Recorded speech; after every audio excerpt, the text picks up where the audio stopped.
Assalamualaikum warahmatullahi wabarakatuh. Salam sejahtera para pendengar, penonton rancangan podcast Pusat Penerbit UPM. Hari ini kita telah masuk kepada siaran ataupun siri yang kedua.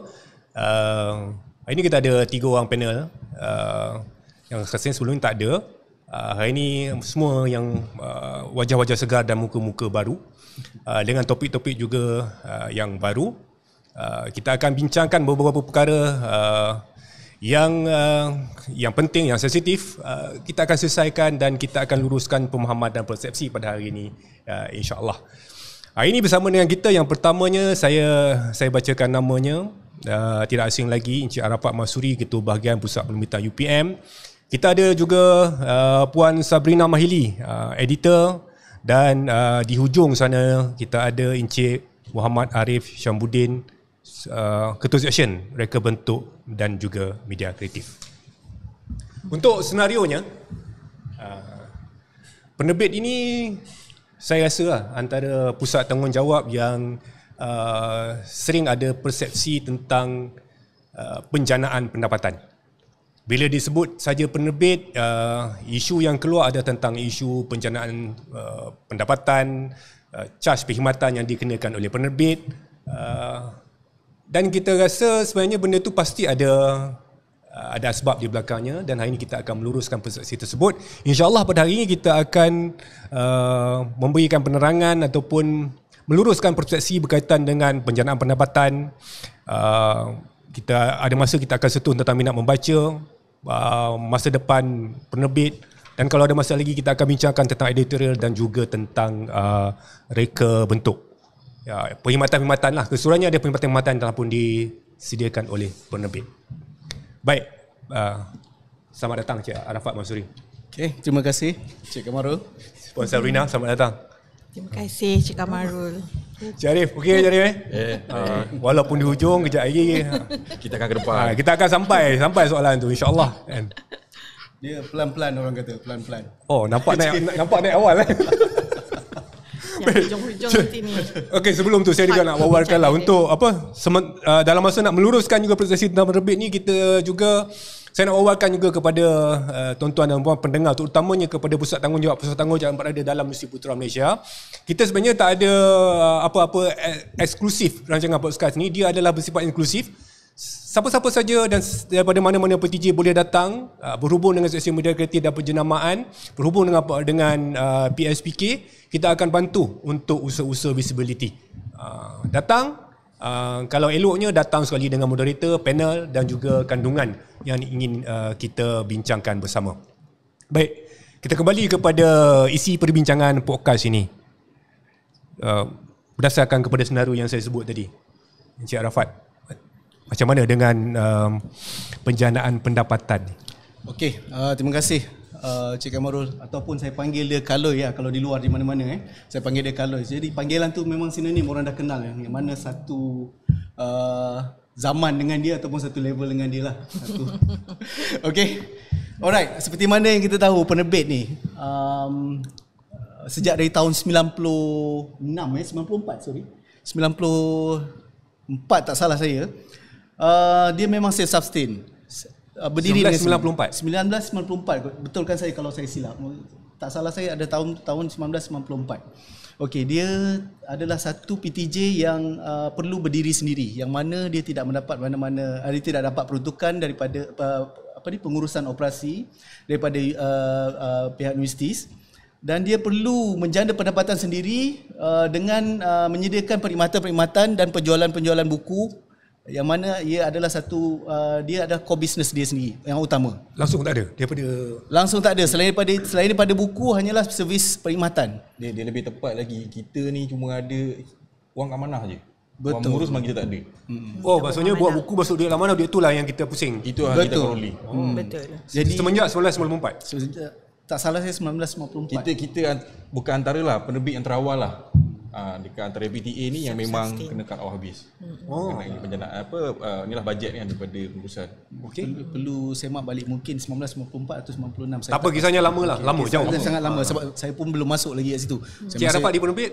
Saya di penerbit tahun 2021. Bulan Jun 2021 dipindahkan daripada waktu itu Koskom waktu itu PSPK dipindahkan ke penerbit pada tahun 2021 bulan Jun.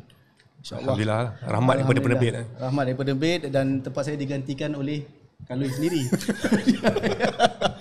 Swap. So no hard feeling kat situ lah. Saya pun tak ada rasa apa-apa. Okay. Tak, sebab dia dapat lebih lagi. Kita cerita balik pasal pendapatan tu. Okey, berkenaan dengan pendapatan, okey, di situlah kita lihat kita perlu hidup dengan pendapatan yang kita generate sendiri. Yang mana segala perbelanjaan dari segi electrician, air, peralatan, medical juga pun kita bayar sendiri. Maksudnya medical di PKU tu kita kena bayar melalui duit tabung kita lah. Dia orang akan cakap bendahari, tapi bendahari akan cakap akaun amanah penerbit lah. Kaya penerbit ni berapa pendapatan tahunan penerbit? Kita nak sebut pun sekarang job pun dah kurang. Dia simpan di akhir rancangan. Next ni platform lah. Dia sebenarnya purata lah. Kalau katakan job tak ada COVID, tak ada apa, berapa? 6 digit. 6 to 7 digit macam tu lah. 7 digit. 7 figures. 6 figures. 6 figures. Yes. 6 figures yearly. 6 figures. Dari segi yalah itu dia punya pendapatan. Dari segi permajaan boleh balance ke macam mana? Some ada tahun yang defisit? Some ada staggered, some ada lebih. Dia kalau business as usual, dia boleh cover, jangan risau. Okey. Jadi kita ni tidak boleh berbelanja sewenang-wenangnya. Dan juga kita perlu lihat dekat situ sebenarnya orang tengok penerbit ni mungkin dapat duit operasi daripada universitis, tapi sebenarnya tak dapat satu sen pun kita tak dapat. Kita memang kena berdiri atas kaki sendiri, dan mungkin itu adalah salah satu cara universiti untuk mengajar semua PTPTJ untuk cuba generate income mungkin secara perlahan-lahan. Bagi mengurangkan kos lah sebenarnya. Okay, kita dah ada episod pertama, tapi bagi orang yang tak tengok episod pertama, sebenarnya berapa perkhidmatan yang kita tawarkan di penerbit ni? Yang dengan ni lah, dengan ada bayaran ni. Okey, perkhidmatan yang kita tawarkan dengan ada bayaran adalah dari segi reka bentuk dan design. Okey, Cik Arif yang mana Cik Arif diketuai oleh Cik Arif, dan juga editorial. Puan Sabrina dengan rakan-rakan lah. Ya, So dua benda ni je? Kalau nak katakan jualan buku tu, adakah dia bukan? Maksud saya bukan yang kita offer perkhidmatan dia, ataupun dua itu saja. Oh, dari segi jualan buku tu macam mana pula dia punya ni? Jualan buku ni kita ada kedai buku yang mana kita bagi perkhidmatan kepada semua warga universiti untuk walk in beli buku di kedai buku kita. Selain itu kita juga terlibat dengan pesta-pesta buku, dan juga some of them marketing kita pun buat juga promotion dan jualan kepada semua agensi, terutamanya pada pihak library, library negeri-negeri, begitu jugalah tourism. Maksudnya boleh saya katakan bahawa perkhidmatan ni dua, tapi punca pendapatan tu lebih lah. Maksudnya jual buku tu punca pendapatan juga. Betul. Dan paling banyak sekali adalah sebenarnya daripada jualan buku sebenarnya. Tapi jualan buku ni sebenarnya dia merangkumi pada keseluruhan lah. Sebabnya bila penjualan buku mesti datang daripada, mesti ada produk. Oh, mana design dah ada kat situ lah. So part editorial pun ada dalam tu, untuk designer pun ada part dalam tu, dan output dia penjualan. Adakah perkhidmatan tu kita sediakan, penerbit sediakan perkhidmatan secara basingan? Maksudnya nak buat buku, nak buat kalau tak nak buat buku, yang kalau kita faham lah, kalau buku tadi semua cover. Dia merangkumi design dan juga editorial. Kalau kata nak buat design saja dan nak buat editorial saja, maksudnya mungkin penerbitan dari segi e-book saja. Digital book. Maksud saya bukan hanya nak buat design, dia ke perkhidmatan? Boleh juga lah. Boleh, kita sediakan juga itu. Editorial pun sama? Editorial pun sama. Kalau dia nak print di penerbit pun boleh, ataupun dia nak print di luar pun boleh. Okay. Walaupun dia gunakan perkhidmatan editorial kita ataupun reka bentuk daripada kita. Dia akan melalui step-step yang berbeza lah. Dia ada jalan-jalan laluan-laluan lain lah. Tapi yang paling banyak pendapatannya kalau dia jadi satu produk yang solid lah, yang buku lah kan. InsyaAllah. Okay. Sebab pecahan untuk buku sebenarnya banyak level dia. Satu bulan berapa kalau buku? Penerbitan buku ni sebenarnya mengambil masa yang agak lama jugalah. Daripada, kita boleh katakan daripada 3 ke 6 bulan lah. Puan Sabrina punya ni berapa lama untuk part editorial? Okay. To be honest, sebenarnya satu penerbitan buku yang berkualiti, it will take 9 to 14 months. Oi, lama yang orang kata betul-betul melalui proses penilaian yang orang kata berkaliber lah, yang penuh kualiti tu, it's 9 to 14 months. Adakah seorang editor dia hanya kena boleh fokus satu buku sahaja ataupun dalam masa 14 bulan tu dia boleh carry dalam 2 ataupun 3 4 buku? Oh tidak. Seorang-seorang kita dah masuk dalam dah masuk ni. Kita masuk ni seorang-seorang editor tu dia kena handle titles 4 to 6 titles. Dalam masa serentak lah. Dalam masa serentak, especially kalau job coming in tu serentak lah dia buat. Okay. Dan ada pelbagai lah yang buku yang masuk tu. Ada yang macam hanya kita perlu from A to Z, maknanya urus terbit lah, daripada terima proposal sampailah cetak. Dan ada juga macam kita just buat semakan, semak proof sahaja. Jadi dia so kita ada macam some sort of manager yang akan orang kata channelkan, salurkan tugasan-tugasan tu lah ikut weightage tugasan-tugasan editor semasa. Maksudnya editor boleh carry 4 title untuk satu deadline? Lebih kurang lah? Tidak deadline agak mustahil kalau deadline yang sama. Agak mustahil. Tapi boleh sebenarnya. Boleh. Tapi di penerbit kita, di penerbit universiti ni jarang. Sebab kita nak jaga kualiti kan. So kita tak boleh dump satu-satu projek tu dekat editor dengan deadline yang sama. Kadang-kadang ada banyak faktor juga yang membuatkan buku tu lambat terbit. Bukan bukan kita kata daripada penerbit sendiri atau editorial ataupun reka bentuk, malah dari penulis tu sendiri. Daripada author tu sendiri yang kita hantar untuk buat semakan, tapi dia tidak hantar balik pada kita. Maklum balas tu lah. Maklum balas dia tu sangat lambat lah. Tapi kami fahamlah kekangan di pihak pengarang, sebab especially kalau they are academics themselves, dia memang perlukan masa. Ada kalau dia betul-betul penulis prolific, dia tak, memang macam air tu menulis tu tak ada masalah. Tapi yang katakan first timer, ada yang orang kata banyak dia nak kena handle classes tu, we understand. Tapi kita stay in touch lah dengan pengarang dan kita bantu. Lebih mendalam lagi, saya menarik sebab satu editor boleh carry beberapa title dalam satu masa. Bahagian tu macam ni, dia ambil pagi petang ke? Macam mana cara kerja tu kan? Okay, macam saya menguruskan mostly buku dalam bahasa Inggeris, jadi tak berapa banyak. So I can divide my time lah, katakanlah. Tapi dia macam ni, editors ni we are human dan we are mostly, kita ni desk bound. Kalau katakanlah satu-satu topik tu sangat heavy, pagi tu kita baca buku berkenaan dengan law, and then kita kata dekat diri sendiri petang pula nak buat buku medik, itu dah macam berat lah berat dah. Kita tahu the outcome of the task yang kita buat tu mungkin tak berkualiti. So kita assign, kita bagi, normally in my case I would assign myself katakanlah buku medik tu kita akan ambil 3 to 4 days ataupun 1 week, fokus dekat situ sahaja.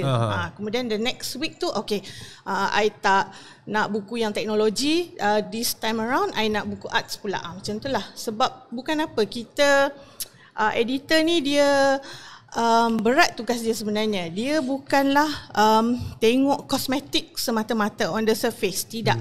Kami memanglah kita run through Turnitin apa semua kan, yang untuk orang kata untuk filter ada plagiat ke apa, tetapi kita juga do fact checking. Although it's not required of us sebenarnya di peringkat penerbit universiti ni. Kita tak buat substantive editing, itu penilai nanti yang akan buat.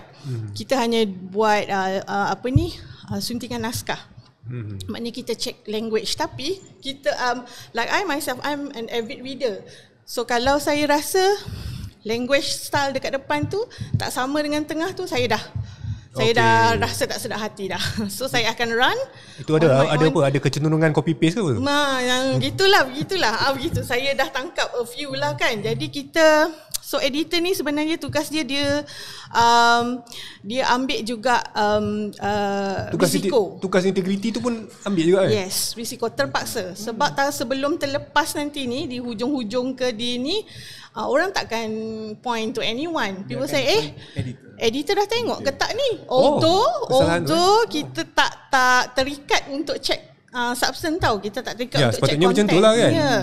Tetapi Because we ourselves as a reader, kita pembaca, kita ada that sense of responsibility. Sebab nama tu ada kat buku tu kan.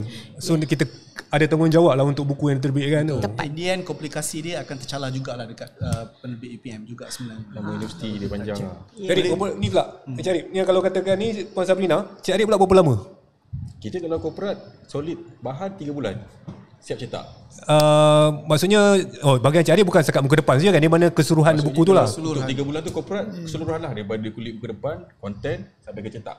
So untuk kita memang kita akan sediakan garis masa, apa proses-proses yang bergantung pada pelanggan jugalah. Kadang-kadang pelanggan dia nak bagi masa yang dalam 3 minggu. So kat situ kita nego sikit lah kan. Tapi untuk full proses 3 bulan.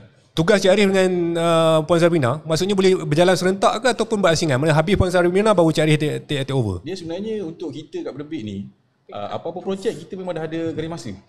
So garis masa tu yang akan contoh kita punya projek. So dia tak ada isu nak tunggu queue, tak ada. So dia boleh jalan serentak lah. Boleh jalan serentak, tak ada masalah. Adakah kewajipan kepada Cik Rafat, adakah kewajipan kepada mereka untuk membaca buku sebelum menerbitkan design ataupun tak. Dia bukan satu kewajipan. Dia depends kepada apa. Dia dapatkan. Ada beza tak kepada mereka yang membaca buku dengan tak baca buku dari segi reka bentuk? Kita boleh cakap mereka mostly memang tak suka baca buku punya. Memang tak ada baca punya orang kata. Mereka visualize punya orang. Betul. Dia akan tengok kepada tajuk. Kita takkan tau. Mereka mostly memang tak suka baca bukunya. Even saya sendiri pun. Saya tak suka buku tapi saya dipindahkan penerbit. Saya bagi tahu sikit lah. Untuk mereka dia tengok buku, composition. Betul. Editor boleh tengok buku, dia nak tengok daripada ayat apa semua. Itu sebagai pembaca. First kali designer akan tengok tajuk. Dia akan tengok tajuk, apakah yang relate dengan tajuk tu untuk divisualkan kepada konsep reka bentuk tu macam mana. Dan kadang-kadang bergantung juga kepada penulis. Saya suka warna purple lah. Then kita buat warna purple. Walaupun dia melanggar, dia tidak melanggar, tapi kita ikut pada penulis, pada author tu sendiri, tapi kita cuba relatekan konsep tu dengan colour yang dia nak. Kita advise, ini kesesuaian macam ni. Tapi back to back kita business, so kita kena follow lah client. Tapi walau macam mana pun, macam Cik Afat cakap tadi, kita akan ambil kat tengah-tengah lah. Betul. Dia beza macam saya tengok dekat luar negara sendiri. Luar negara klien akan dengar apa designer yang propose. Dia appreciate. Tapi dekat Malaysia ni lain, negara kita ni klien suruh designer dengar cakap dia. So ni tak kena, tu tak kena, masukkan kaki meja, masukkan kerusi, masukkan ni, penuh satu cover tu. Dia ingat ni tesis ke apa? Cover buku je, kenapa dia ingat macam tesis dah penuh dalam tu.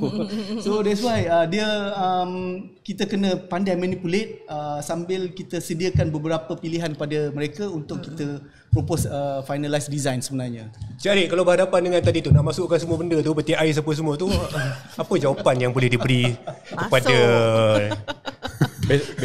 Biasanya kita dapat klien macam ni, kita akan follow, kita akan advise. Jawapan selamat. Kita dapat reference, macam ni, apa kesesuaian apa semua. Dalam masa sama kadang-kadang, orang mungkin dia tak nak dengar cakap kita, tapi kita ambil pendekatan rule-rule yang ditetapkan oleh sekarang zaman IT, zaman teknologi. Kita nak ambil color, kita nak ambil base color yang family color apa semua dah ada dah.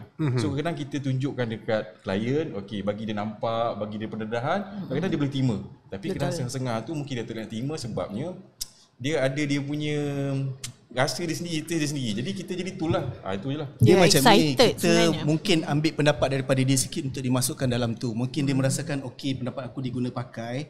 Alhamdulillah lah, ni some of my idea di dalam buku ni. Dia nak ada signature dia jugalah. Mungkin macam tu. So kita ambil hati dari segi situ juga. Sambil kita tengok dari segi logiknya pandangan dia tu dekat konsep cover buku tu sendiri. Tapi tak banyak aku kat di UPM ni tak banyak kan. Adalah sumbangan dia. Yelah, manusia mesti ada tapi tak banyak kan. Lagipun dia author kan. Nampak mudah lah kerja penerbit kat UPM kan. Dia bukan mudah. Saya rasa kerja dekat PSPK lagi mudah. Ketua bahagian jenuh bersilat tu. Kerja mudah kat PSPK tu nanti Cik Arafat jadi moderator saja macam tu. Cik Arif, saya rasa mic tu kena tolak ke sini sikit kot sebab nanti takut tertinggal suara tu kan. Dia sebab Cik Arif ke kat sini kan. Okey. Baik Cik Arif, ni segi macam balik pada pendapatan tadi lah, penjanaan pendapatan. Charge pada reka bentuk macam mana kalau buku macam tu? Okey, kita dah harga-harga kita tawarkan pada pelanggan sebenarnya kita dah melalui kelulusan JKTK. Sebenarnya semua harga-harga yang kita tawarkan tu semua dalam pengetahuan Mendari. Bermaksud kalau katalah kita ada harga, Ada tak ada benda dia tak tahu kan? Semua tahu kan? semua tahu. Jadinya kita bukan simply main letak sesuka hati lah. So dia ada punya calculation. Sebab tu kalau ikutkan Mendari dia tak banyak komplain kat penerbit. Sebab dia tahu. Macam Cik Afah cakap sebelum tadi kan, kita tak ada bajet, kita tak ada ni semua kan. Cuma kadang-kadang Tapi kita masih perlu ikut peraturan yang Yalah, kan. sebenarnya walaupun duit penerbit adalah duit UPM. Macam tu kan. Kalau katakan kasarnya design satu buku, berapa selalunya kita letakkan harga bayaran? Satu buku. Kalau untuk siap cetak, Design saja? Kalau design saja macam mana? okeylah design sajalah. Kita ambil pokok kata lah kalau untuk klik buku sajalah. Dia ikut buku surat ke macam mana tu? Dia ikut buku surat. Okey. Berapa dia punya rate dia? Okey, kalau untuk UPM kita ada yang harga lain lah. Kita harga yang murah lah. Special price lah. Tapi kalau yang luar kita ada harga lain lah. Special tu berapa? Special tu kita nak reveal kat sini ni terlampau dia mendalam sangat kan. General sangat sebenarnya. Jadi saya rasa lebih baik. Cik Saya rasa lebih baik lah kan. Trade secret. Secret. Trade secret. Okey, So kalau yang kita kat luar kena boleh reveal yang di luar. GM itu tepis. cakap, kalau lebih baik Sebab kan, nanti ada orang buat kira-kira berapa penerbit dapat, berapa satu tahun kan. Mungkin pendengar-pendengar ataupun ada kat sini boleh mohon job kat kita dan kita boleh bagi sebuah harga. Tak ada masalah. Oh, dia ada sebuah harga dia lah. Sebuah harga ada. Kasar-kasar pun tak boleh, tak ada. Itu saya cakap, kita bagi sebuah harga, okey, on kita on, tak on pun tak apa, kita jangan risau.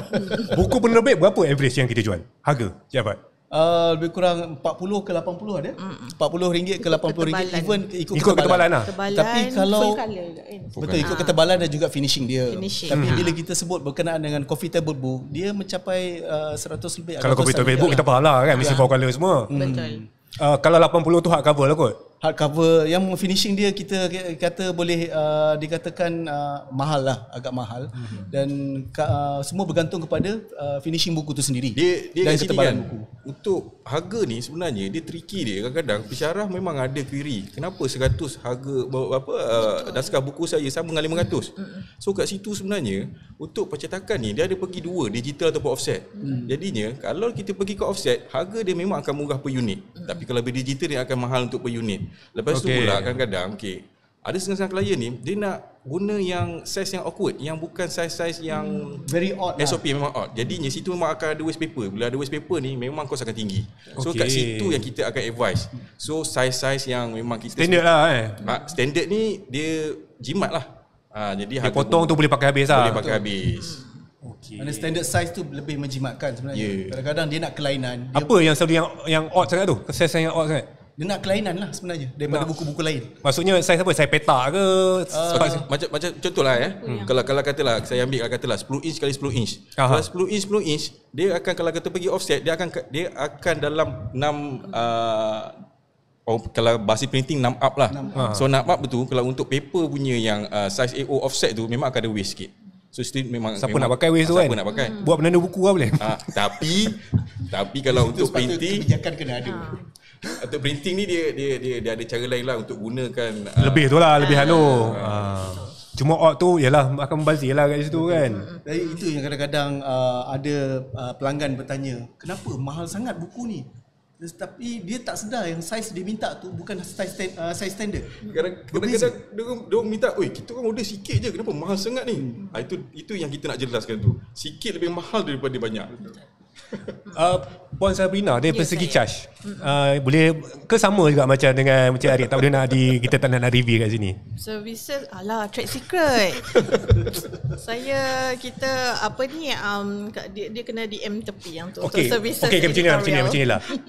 Daripada dulu servis ni reka bentuk je naik editorial. Berapa persen? Berapa persen daripada charge tu kepada editorial dan berapa persen kepada reka bentuk? Ada tak dia punya proportion tu, penisbah dia? Maksudnya let's say lah harga buku tu RM10. Okey. Kan? Peruntukan katakan harga buku tu RM10. Berapa yang kena pergi kepada editorial, berapa yang akan pergi kepada biasanya ni? Itu kita akan pergi ke penerbit. Semua pada penerbit. Akan pergi ke penerbit. Saya rasa charge lebih kepada SRMK atau tak? Design lebih lah. Kalau okey, dia gantung pada buku. Gantung pada buku. Kalau contoh korporat masuk, okey mungkin lah. Tapi kalau kepada editorial, sebab buku ni dia ada banyak jenis. Ada buku penyelidikan, ada buku korporat, betul dia ada buku. Betul juga Jadi dia tengok genre editorial sama je, pour color pun sama kat editorial kan. Kalau design lain lah kan. Ni memang nak cerita pasal price berapa keuntungan. Yalah kata kan itu pasal tu. takkan tajuk dia penyenang pendapatan. Saya Tak, jenuh dah bersilat tadi kan, dah kiri kanan tadi. Sebab kita tengok klien datang, dia tak akan tanya berapa penerbit dapat, berapa penerbit charge, berapa penerbit jual. Itu masalah dia. Bila dia dah tanya, balik dia buat fitnah kan. Sekarang ni kita nak luruskan benda tu sebab nampak banyak kerja-kerja penerbit buat. Betul. Dan nampak memang tak ada charge yang berlebihan setimpal dengan perkhidmatan yang diberikan lah kan. Dan kita charge on a reasonable price dan depends on market price dari segi material dekat luar sana. Kalau harga, kita kata harga paper semakin naik, kita terpaksa naikkan harga. Kita tak boleh ikut dengan harga dulu. Adakah kita bagi jaminan apa yang kita buat di dalam ni lebih murah daripada apa yang kita boleh dapat di luar? Kita boleh average. Kita tak boleh cakap kita lagi murah dan kita tak boleh cakap kita mahal. Kita boleh average. Kadang-kadang kita ada lagi rendah. Dan ada yang mengaku pada saya sendiri, dia mengaku quotation penerbit lebih rendah. Okey, dah dapat dengan harga macam ni, boleh tak rendahkan lagi? So kita nak jawab macam mana? Minta maaf lah, tak boleh. You dah cakap kita punya harga dah paling rendah. So kenapa tak teruskan dengan harga tu? Untuk comparison tu lah. Okey, pada saya lah, setiap orang yang bertanya tu dia kena fair lah. Saya ambil contoh lah. Okey, kalau kereta segmen B, takkan dia nak compare dengan segmen C kan. Jadinya kita, kalau penerbit nak di-comparekan dengan agensi, okey, tak ada masalah. Tapi kalau penerbit nak di-compare dengan printing, tak boleh lah, tak sama segmen. Sebabnya printing, kalau mana-mana yang individu yang pernah kerja kat luar, printing dia takkan ada proses-proses nak proof kamu, tak ada. Bagi awak terus cetak, salah lah, awkward lah. Itu printing. Boleh saya katakan, jangan tengok sangatlah harga pada penerbit ni. Sebab kita ada jaminan dari segi kualiti dan juga after sale yang tak mungkin dapat berbeza dengan yang luar. Boleh macam tu? Jaminan mungkin security print tu macam dari segi mengelakkan plagiat tu, kan? Saya rasa kita jaminan kita boleh bagi kita boleh bagi sebab kita lalu proses yang Puan Sabrina sebut tadi tu. Dialah yang proses yang terperinci kan. Betul. Tanggungjawab kita dengan universiti. Lagi satu, dari segi kualiti kita untuk menjaga nama baik universiti sendiri, memang kita akan buat sebaiknya lah, insyaAllah. Okey, baik. Sekarang ni kita dah buat satu buku, katakan. Dia kena pemohon ni kena bayar certain amount lah dengan jumlah buku yang dia mohon minta tu kan. Kemudian buku tu dijual. Maksudnya yang ni dia dah bayar. Yang untuk dia minta penerbit jual ni pula, yang itu macam mana? Dia ada royalty ke macam mana dia kat situ tu? Ada perjanjian dengan editorial yang faham dia punya SOP. Okey. Editorial kan. Masa katakan kan. Saya takut saya mungkin ulang balik section marketing ada. Tak apa. Ada orang tak tengok yang pertama. Dia tengok yang ini, nanti dia kena tengok balik lah. Saya rewind sikit, tadi kita sentuh pasal costing kan. Okey, ingin saya tekankan kat sini, bila kami draft out harga-harga yang kami bakal kenakan charge pada pelanggan, kami tak orang kata kita buat market orang kata kajian pasaran. Ada masa sebelum lah. Yes. Kita buat kajian pasaran, kita buat comparison among penerbit universiti yang lain dan juga penerbit tersohor seperti DBP. Kita buat kajian pasaran tu and we came into a decision, okay, this is yang paling tepat lah untuk kita chargekan kepada pelanggan kita. So back to untuk sales pula, lagi satu saya juga nak highlight kat sini. Kalau ramai yang masih tertanya-tanya, kenapa lah nak terbitkan buku dengan penerbit universiti? Dah lah lambat dan ni lah kan macam-macam lah dia punya hujah-hujah dia kan. ISBN. Secret dia adalah ISBN UPM. Okay. Apa beza ISBN itu kita yang mahal. Bila seseorang penyelidik, bila dia menerbit bersama dengan UPM, dia carry ISBN UPM tu. Dan ada beza senang. Nombor belakang tu kan? Ya. Sebab saya dengar, yelah nombor tu senang je nak dapat kan. Tapi ada untuk UPM dia ada certain number lah. Betul. So sebagai penyelidik kan, sekarang ni dia orang macam-macam lah yang di apa orang kata a lot of expected out of our academic, especially yang dekat research university ni. Jadi bila you dah carry penerbitan, you carry ISBN university, ini dah bagi you satu orang kata weightage lah pada you punya research. Sebab ISBN UPM ni samalah dengan penerbit MAPIM yang lain, universiti awam yang lain. Especially UPM. UPM ni top 5 research university. So benda tu kalau dalam MyRA dia dah carry, menyumbang kepada MyRA lah. Itu satu. Saya rasa rata-rata kita punya penyelidik memang they go for that. Because I want UPM punya ISBN lah. Jadi they put aside dan satu lagi saya rasa saya patut highlight, tapi mungkin segmen di kemudian later, kita ni ada 3 struktur di UPM ni untuk terbitkan buku bersama dengan kami dengan izin first struktur ni pengarang tak perlu bayar apa-apa pun, fully funded by penerbit penerbit UPM, dari penyerahan manuskrip sehinggalah cetak. Dia ada yang laluan tu. Tapi dia perlu melepasi. The process is a bit rigid, tapi yalah kita nak jaga kualiti. Jalan tu adalah we are about to give you ISBN freely kan, secara free. Jadi dia kena patuhlah apa yang kriteria dia tu. Itu struktur satu. Fully funded by penerbit universiti. Struktur 2 pula, kalau pengarang ada bajet, dia nak publish apa pun, by all means go ahead. Janji bajet dia ni, beza dia dengan struktur 1 ni pula. Kalau struktur 1, kita punya kedai buku akan carry the title. Yang tu yang royalty tadi tu? Yes. Lepas tu kalau yang struktur 2 ni, dia akan ambil semua buku tu. Unless dia kata we give you permission to sell a few. Dapat juga, yang ni pun dapat juga ISBN UPM? Yes, dapat juga ISBN UPM. Melalui sebab permohonan melalui penerbit. Kadang-kadang ada pesara yang tak ada bajet. Kadang-kadang ada pesara yang ada bajet. Betul. So kita ada beberapa option, termasuk yang Puan Sap akan tekankan yang ketiga. Yang ketiga ada juga macam ni? Ketiga. Struktur 3 pula khas untuk modul pembelajaran. Dan juga tesis kepada buku, of which tesis kepada buku ni dia online, dia EPUB. Unless kalau kita sit and kita tengok macam banyak pula permintaan untuk buku ni despite being sold online, kita akan support, kita akan bantu dia print lah, untuk ni kita fully support untuk dia print. Tapi so far macam tak ada lagi lah untuk yang tu. So yang beza dia, kalau nak datang, kalau nak terbit bersama-sama dengan laluan pertama tadi, laluan pertama tadi struktur 1, which kalau you ada karya asli dan juga chapter in books yang dah sedia ataupun belum ada, tetapi you send your proposal untuk kami nilai. Dia ada rigid sikit lah. Itu yang 9 to 14 months tu. This is it lah. Ataupun yang kedua, bahan semua dah ada, duit pun ada, by all means please walk in, dan hantar. Dan ketiga is modul tu lah, modul yang pertama lah. Yang pertama tu maksimum berapa persen royalty-nya? Kita memang ambil 15% out of selling price. Yang kepada ni 15% royalty. 15 kepada penerbit. 15. Lepas menolak semua kos lah. Maksud saya ni yang kepada penulis. Maksimum berapa penulis dapat? 15 to 20% royalty. Maksimum. Is it on books ataupun on books? On sales. On sales. On sale maksud, let's say kalau RM40, kalau RM100 buku tu, RM15 tu kepada penerbit. 15 ke 20% tu pada and penerbit. Kita taklah bayar sedikit-sedikit. Yalah, takkan bayar satu buku kan. Dan kita akan kira lah dari berapa terms tu lah.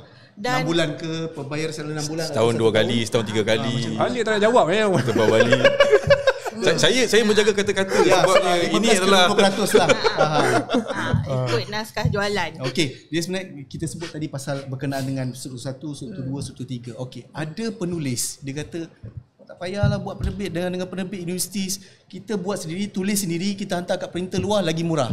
Okey, kalau nak kira di luar lagi murah memang betul. Tetapi kalau kira dari segi plagiat, tak ada orang check. Dari segi ISBN, mudah ke dia nak minta? Kan? Jadi lepas tu buku dia pasti jual sendiri. Nak jual kat mana? Dia kena cari sendiri juga. Itu antara kelebihannya buat dengan penerbit universiti sebenarnya. Saya nak clear sekali lagi ni. Untuk kepada penulis buku, berapa persen maksimum yang bagi daripada struktur pertama? Maksimum? apa ni maksimum apa tu? Dia Kepada punya penulis. Kepada penulis. return dia kepada penulis 15%. 15% Dia maksimum macam lah. ni. Dia sebenarnya ikut naskah jualan, tapi royalty yang kita bagi range dia 10 kepada 10% ke 20%. Maksimum 20 Maksimum 20 kepada penulis. kepada penulis. Tapi saya nak share. Okey, pengalaman saya setelah berada dalam penerbit lebih kurang 9 tahun termasuk di tempat lama. Academician kita sangat bermurah hati. Dia tak nak ambil pun royalty. Sebab dia kata dia nak dia nak bagi balik pada contribution, berimul berbakti lah. Itu sebelum dia tahu 20% tu kan? berilmu berbakti. Berilmu berbakti itu saya lah. Tapi saya tak pasti kalau they would act the same way kalau dia publish di luar. Tapi rata-ratanya penerbit universiti, penulis dia jarang nak ambil. So dia memang bukan nak kata dia punya royalty tu sikit, tak. Ada yang royalty memang mencecah 5 angka, tetapi dia macam rasa it's okay. So duit tu jadi duit tu kita masuk ke tabungan mana? Khas ke memang ada lah kalau duit yang tak di ni? Terpulang pada dia sign. Terpulang pada penulis, nanti dia akan kata dia nak serahkan pada ni. Tabung-tabung mana ke, wazan ke apa ke. Oh dia ada lah. Kita kat penerbit apa-apa proceeding kita lalu mesti berhitam putih. So tak boleh macam kita tak ada deal on tak boleh. Apa ni, deal on fizik apa ni? Berbeli tak. Berbeli dah. 20% tu adakah nilai yang paling tinggi untuk penerbit universiti di Malaysia? Ataupun average? Okey, saya mungkin saya kena check balik dengan MAPIM, tapi tak silap saya memang so far paling tinggi adalah 20%. So MAPIM dah memang sekali lah. Sebab dia macam ni. Lately ni je kita sebagai penerbit universiti ni kita nak kejar profit. Sebelum ni tak, kita hanya nak terbitkan buku ilmiah sebanyak yang boleh. Kita tak fikir pun pasal nak generate income, profit. So benda-benda royalty ni tidak berapa dibincangkan. Cuma lately ni je apabila semua entiti universiti ni start bergerak untuk jana pendapatan. Cuma sebekira lah kan. I think mungkin di masa akan datang akanlah ada demand-demand daripada penulis, tapi syarat dia penerbitan pun kena berkualiti lah kalau nak royalty tinggi. Cik Arif, sebulan berapa buku kita boleh terbitkan? Sasaran? Sebulan. Untuk section naskah making sajalah.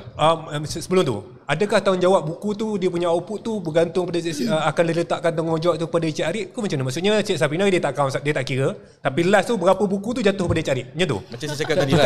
Kita ada KPI penerbitan buku tahunan. Kita ada KPI kita dan setiap tahun meningkat kan.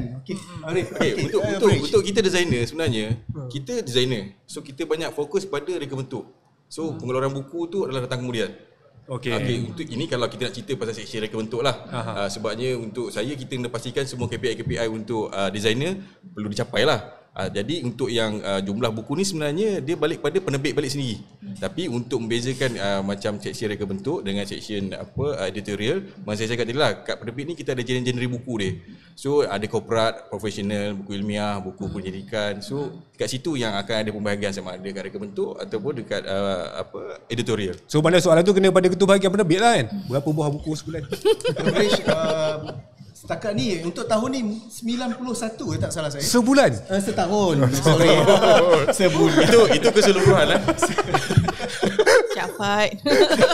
Setahun kita punya KPI. Macam last year adalah 88 judul buku. 88. Dia termasuklah semua sekali ilmiah dan juga buku keseluruhannya. Buku pop pun kita ada terbitkan? Sorry? Buku-buku yang pop genre pun ada tak? Ada. Yang bukan ilmiah lah? Ada. Macam puisi kan, macam puisi ada pantun. Kita ada keluarkan juga. Sebenarnya kita ni kalau kita nak keluarkan buku ilmiah saja, memang kita tak boleh buat hasil, tak boleh jana pendapatan. Itu yang balik pada minat membaca tadi tu. So kita kena pelbagaikan. So zaman-zaman sekarang ni mungkin budak sekarang nak tengok visual, budak sekarang dia kurang baca. Jadi macam mana kita nak tackle budak muda kan? Kita tak pindah lagi tentang minat baca, masih cerita tentang pendapatan. Saya dah cuba. Saya dah cuba. Bukan senang. Tapi tak berjaya. Bukan senang nak pupuk minat membaca kalangan orang. Lebih-lebih ada TikTok, ada Facebook. Betul tak? Saya dah cuba nak pergi ke minat baca tadi, tapi cepat dia macam mana?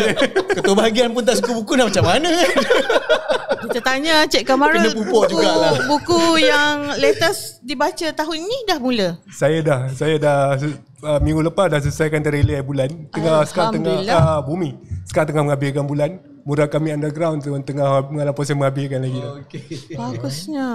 Okey. Minat membaca tu datang daripada TikTok. Belum nak baca. Tak, sebenarnya kita kena tukar strategi untuk memupuk minat membaca ni. Tadi sebut pasal minat membaca tadi kan. Bukan kita tak boleh nak letak teks banyak-banyak dalam satu buku. Kita kena tukar strategi. Macam ini kata penerbit ke, kata mereka kan, kata editorial lain kan. No.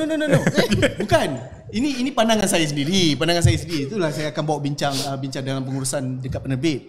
Kita tahu buku ilmiah kita kena keluarkan juga. Buku untuk jualan lain yang komersial punya, kita mungkin akan keluarkan coffee table book yang less tulisan, sangat less tulisan. Semua orang tertarik dengan gambar. Sebab tu kita cuba untuk mengeluarkan coffee table book. Sekarang kita nak tengok sama ada resepi ataupun tourism ataupun dari segi history kita nak keluarkan. Tapi more pada coffee table book yang mana kita boleh jual. Yang kalau berkaitan dengan history kita boleh jual kepada museum, tourism, majlis pembenaran, library sendiri. Itu nisbahnya sekarang terbitan buku katakan yang daripada 88 tersebut kan. Berapa yang pop, berapa yang ilmiah? Half, boleh kata half juga kan? Saya boleh kata 60-40. Ya. Okey, daripada dua tu yang mana yang buat jualan? Okay, kalau kita ikutkan last year punya sales, our best seller memang semua buku ilmiah. Sebab it's understood. Cik rapat kata orang tak nak baca buku ilmiah. Tak, pasal kita tengok dari segi penjualan dalam universiti sendiri. Dalam universiti lah. Okay. Sales dalam universiti. Okay. Kita punya target audience kita tu waktu kita menjual buku tu kan, macam last year we attended about 22 book exhibitions kan, of which target audience ni memang untuk buku-buku ilmiah. Jadi our 7 best seller memang semua buku-buku ilmiah lah. Antaranya ilmiah. Saya ada a bit dekat sini saya boleh share. Is it this one? Yes. Okay. Dekat Hot sini sale. kan. Alright, 7 titles ni antara, of course, number 1, Jom Tulis Thesis. That says a lot about research university. Apabila kita punya best seller adalah buku yang berkenaan dengan postgrad, that shows maknanya kita ni memasarkan, mempromosikan tajuk-tajuk yang betul. Apa gambar muka depan tu? Yang menempati ni. Jom tulis thesis. Mungkin sebab muka depan cantik kot. Gambar ABC tu. ABC Itu salah satu faktor sebenarnya selain daripada konten dalam tu. Okay. Sebab design terlalu lawa itu menarik orang visual daripada first jauh. impression dia. Tengok dalam konten lagi power buku ni cakap kan. Dia sebenarnya berbalik pada penerbit tu sendiri. Apa tujuan penerbit? Berapa banyak, berapa jumlah? Maaf saya tak ada dia punya figures dekat sini, tapi 7 titles ni antara best ni lah. Okey, satu Jom Tulis Thesis. Kemudian nombor 2 Sagu, pengenalan kegunaan dan potensi. Okey. Ni Pro Syarul punya ni. 2 dan 3 ni Durian dengan Sagu tu memang specific audience. Tapi kita tak sangka kan ramai pula yang ni. Dia banyak faktor. Mungkin penulis Sagu ni dia dah buat hype dalam personal FB dia. Okay. So it could be that dia lah. punya follower dia track dia lah mungkin kan. Macam managing Durian Orchards ni contoh ni memang sekarang ni semua nak berniaga kan. So that's why lah kiranya bertuah lah kita sediakan buku ni, ada pula dia punya permintaan. Dan hadis sifat polemik, Hang Tuah Catatan Wijaya, Hang Tuah Catatan Okinawa, dan pedoman penulisan ilmiah edisi kedua. Okey, ni mungkin nombor 4 dengan 7 ni mungkin ada relation dia dengan sekarang ni kan very famous buku healing ni. So nombor mungkin nombor 4, 7 4 dan 7 ni. So buku healing ni buku-buku yang ada aspek-aspek keagamaan kan. Mungkin ada orang kata rawatan dalaman sembuh. Orang kata dalam buku-buku ni mungkin ada aspek yang dia orang nak pembeli tu yang nak ambil tahulah. Okey. Kita tak masuk penjanaan lagi kan? Kita masuk penjanaan dah ni. Penjanaan, okey. Selain daripada saya nampak yang macam buku tu, macam buku yang tu adalah buku yang bukan yang diterbitkan tahun ni kan, Hang Tuah tu. Tapi masih dikira sebagai bestseller kita macam mana? Yes, dia perkiranya dah lama lah, tapi kita kumulatif Yes.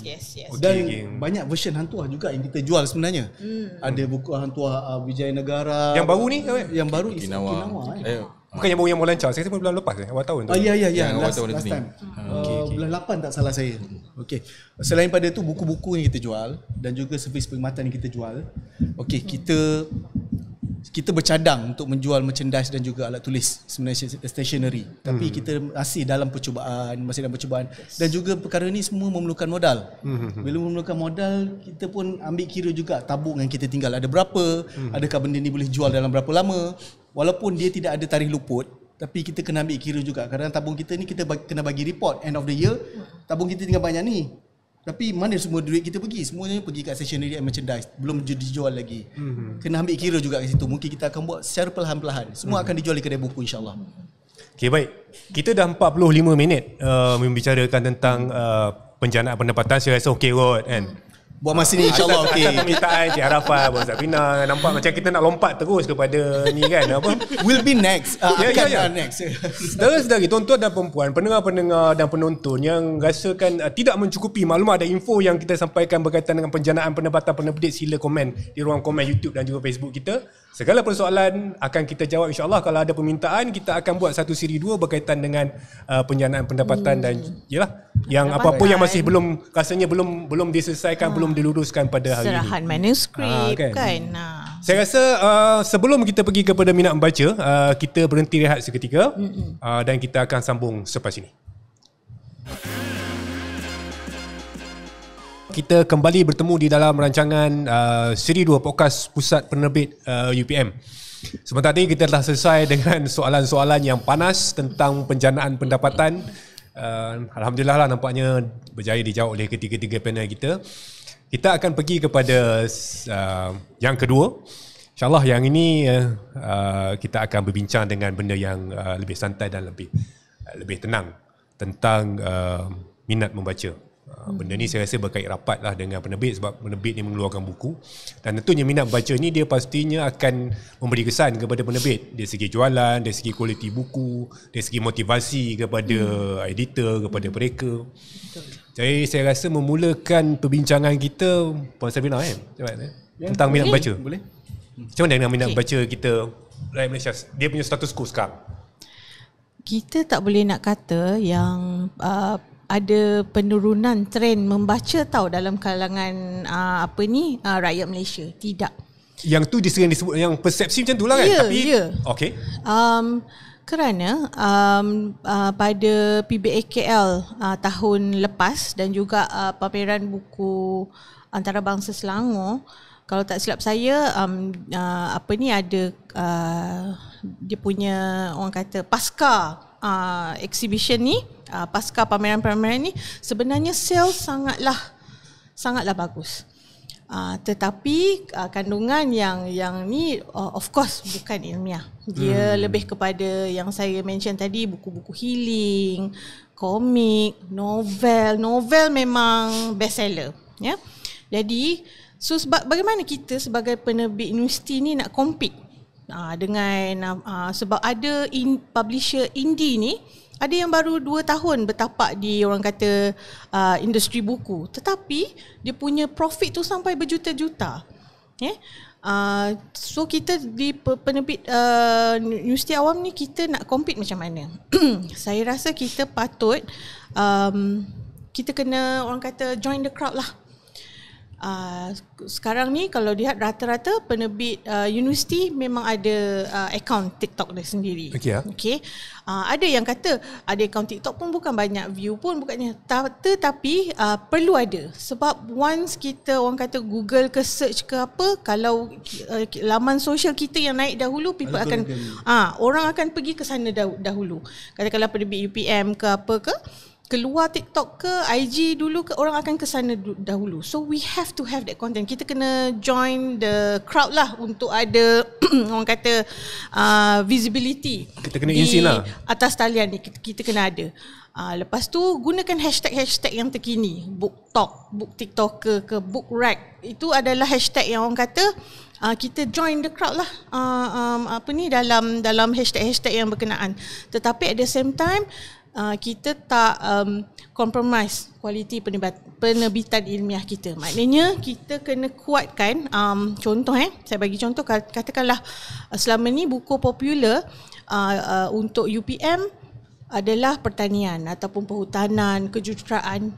Mana yang kuat tu kita push, kita kedepankan. Biar orang kata kalau nak cari buku engineering ni UPM lah tempatnya. Dirujuk lah. Dirujuk. So market research tu kena ada. Baik, pada buku-buku healing tu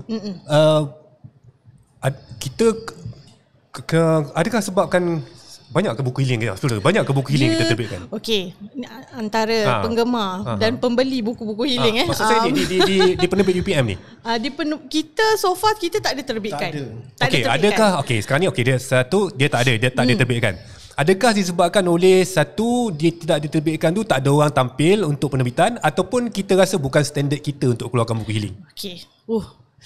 Nervous saya nak jawab soalan tu, tapi saya cuba. Yelah, maksudnya ada setengah orang kata macam ini tak boleh lah, kita tak ada kata bukan standard kita nak keluar buku-buku. Sebab saya sendiri pun bergelut jugalah dengan soalan tu. Sebab buku healing ni 3 baris je, satu buku surat kan. Ya, saya yakin kita punya kaunselor ada kemahiran untuk buat buku-buku ini. Bukan setakat kaunselor. For all we know, our ustazah and ustaz dekat pusat Islam tu pun boleh keluarkan. Tetapi ialah kita tak pernah approach, kita tak pernah. Dia pun tak datang kan. Ya.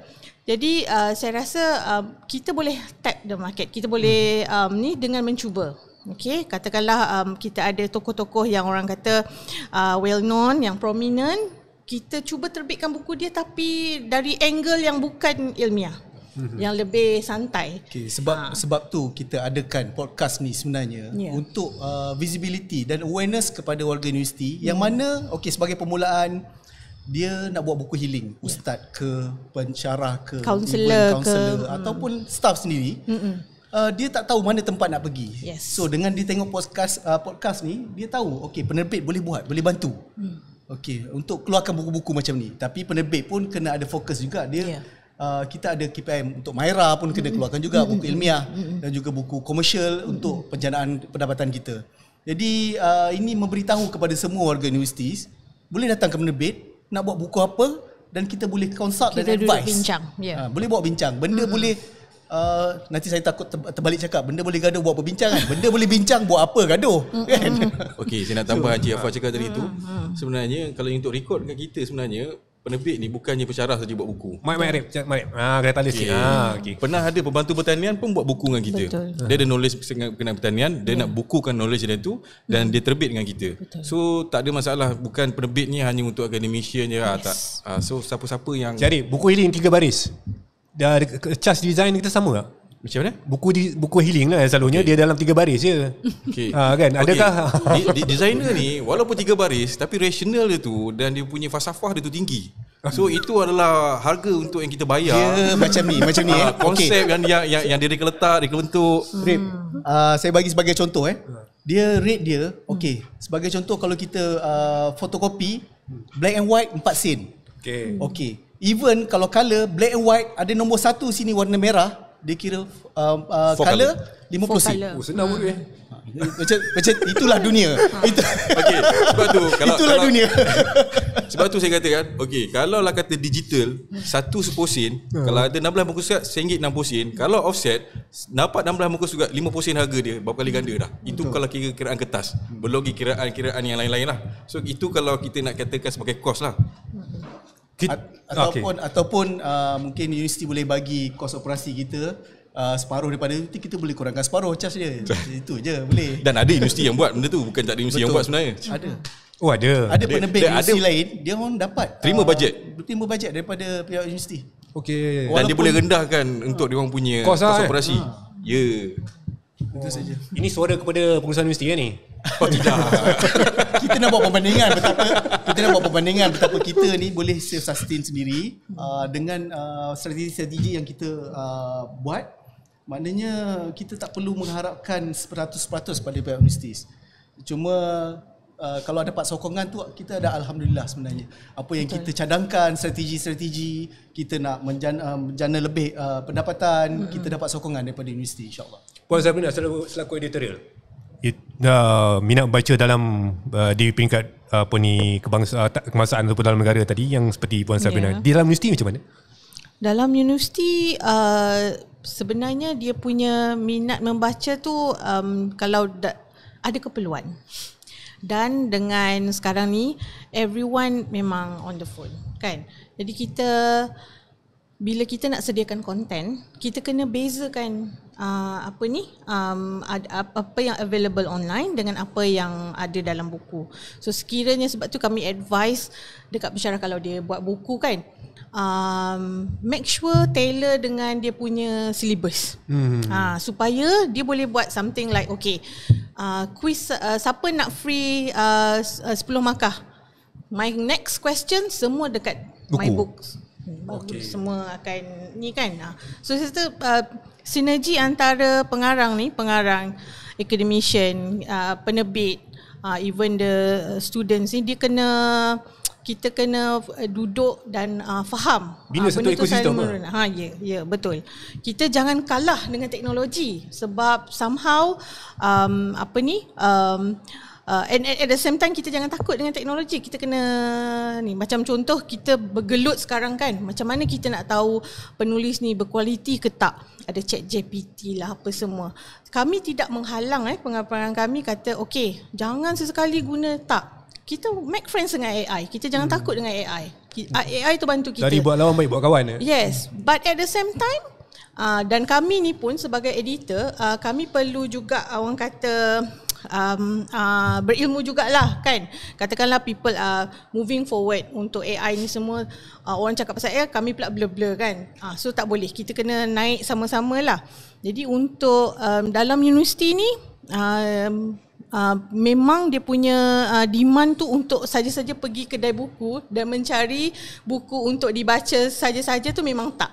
Dia memang akan ada keperluan. Tapi kita tap into that market lah, kita cater lah untuk the market. That is why section editorial kita ada buat macam jerayawara lah, kita buat roadshow. Kalau tak online pun kita akan pergi ke fakulti, kita bagi briefing on how, kita bagi training, kita bagi briefing on how to publish a book lah, daripada thesis kepada buku, and sometimes kita bagi consultation jugalah. Dia kepada mana yang berminat tapi tidak tahu macam mana nak memulakan, kita ada sediakan bengkel-bengkel untuk memberi tunjuk ajar bagaimana hendak memulakan sebuah penerbitan. Tapi kena aware lah dengan iklan-iklan daripada tak apa, kita boleh buat podcast tu. Podcast pun kita buat, kita gunalah semua saluran yang ada. Ya. Cik Arif, mungkin soalan terakhir. Ada kaitan minat membaca dengan rupa dan reka bentuk buku? Pada saya macam yang kita sebut sebelum ni lah. Macam mana kita nak tackle orang muda, macam mana kita nak tackle lebih ramai pembaca.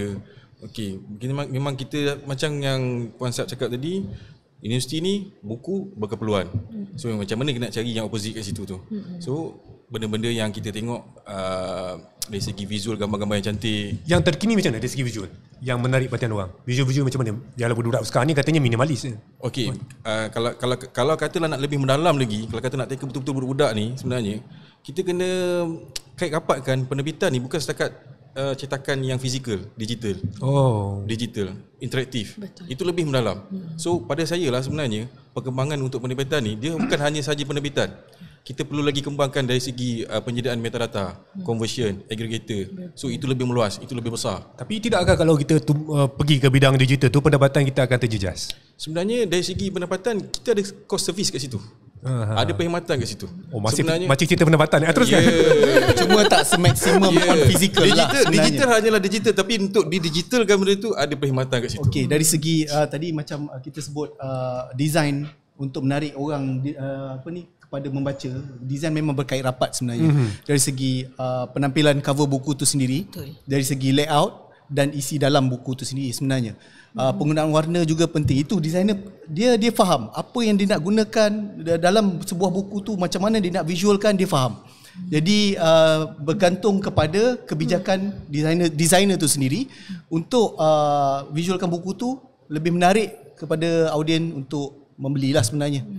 Walaupun konten buku tu menarik, tapi design dia tak cantik, kalau kita letak daripada jauh, dia tak nampak atraktif. Orang tak akan pergi dekat buku tu.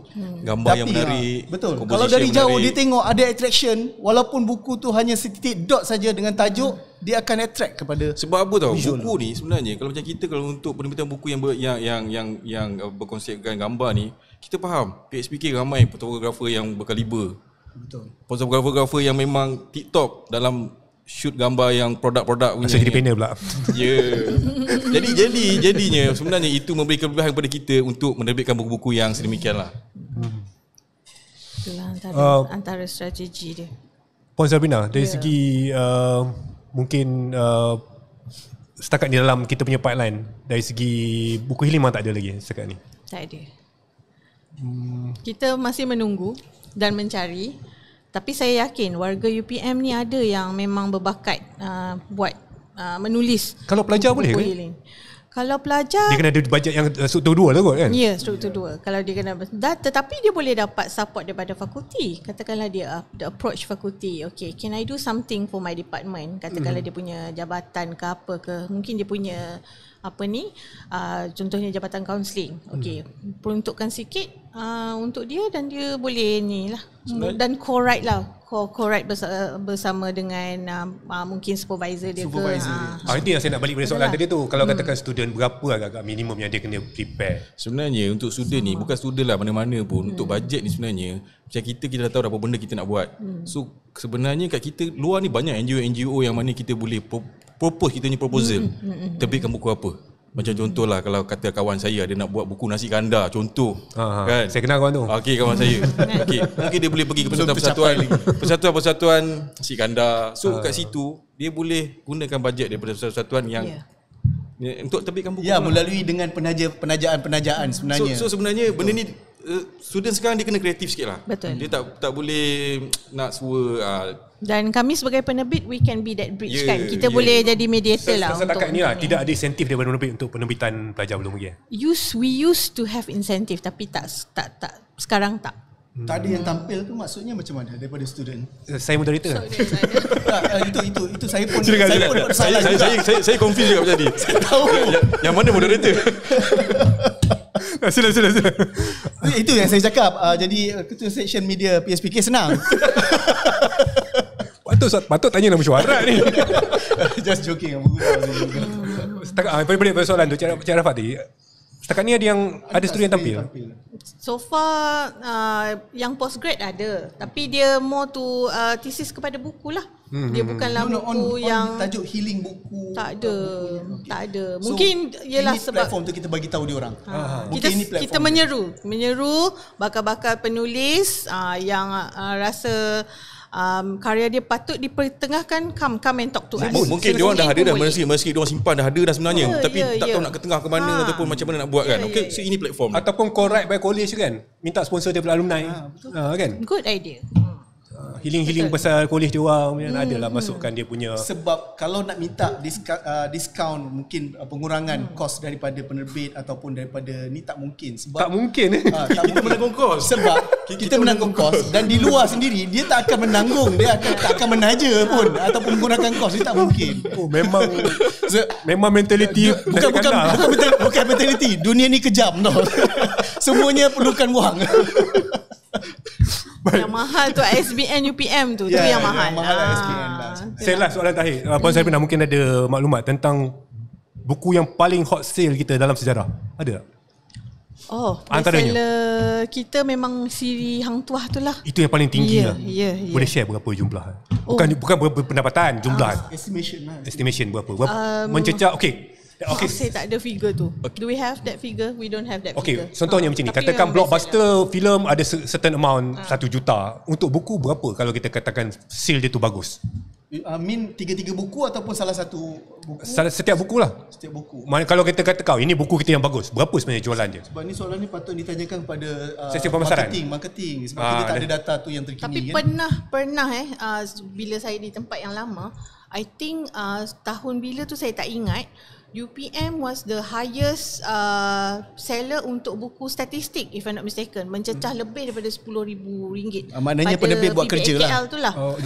Okay. Buku statistik memang highly demand. Waktu kita tengok kan, tempat lama kita kat bawah, tengok UPM paling atas sekali. Best seller dia buku statistik. Saya tak ingat tahun bila. Kita minimum satu terbitan berapa? Buat maksudnya yang kita terima? Kan ada kan satu cetakan. Berapa?